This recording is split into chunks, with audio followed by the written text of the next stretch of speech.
Toby, that was a tough week. There were obviously some real highlights for Middlesex, but coming here to Surrey, you knew it was always going to be a tough battle.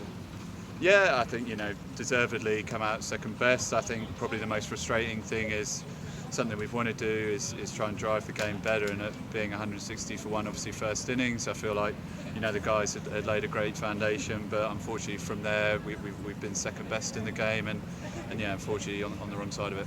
It's always the way in a collapse, isn't it? But just one partnership in there, 50-60 runs actually probably would have made quite a big difference.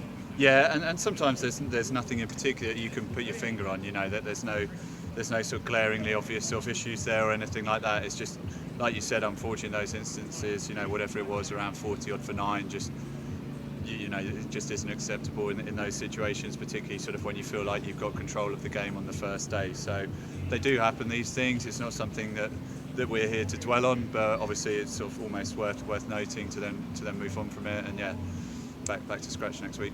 With the ball, probably pretty happy overall, but obviously those lower order runs, again, 43 for 9, and then lower order runs for them just pushed them that little bit further away, didn't they? And there was the margin, really. I'd probably still say we didn't feel that we probably bowled our best. I think, in partnerships, myself certainly below par, and I think the other guys certainly delivered a bit more in patches, but probably just that consistency wasn't fully there. And I think as a unit, I think we could bowl with a lot more control than that. Not to say that there weren't some notable performances in there at all, but yeah, I think a few things sort of were highlighting that, and like you said, obviously some scrappy and some gutsy stuff along the way, but unfortunately, yeah, just not quite at our best.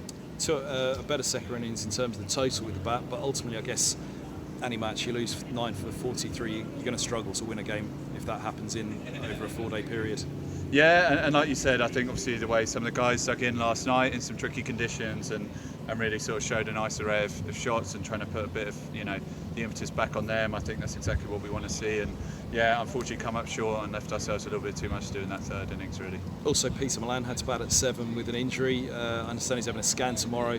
That was a blow in this game. It would be a big blow going into Somerset, I guess, if that knee injury were a little bit more serious. Yeah, certainly. Obviously, we're a little bit unaware of things right now. I think in these situations, you need to sort of wait for that swelling to go down to really get the best chance of seeing the images and making sure everything sort of is able to be seen and understood in there. So yeah, we've all got our fingers crossed for him.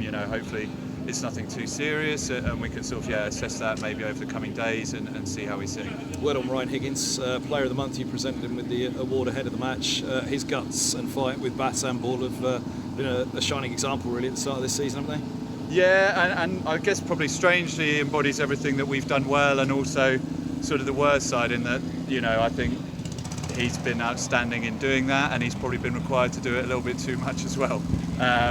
So yeah, he's certainly playing outstandingly and showing great form. So fingers crossed we can get him out there with 250 on the board next time and let him run him up. You've just beaten the law, Toby. Thanks for your time.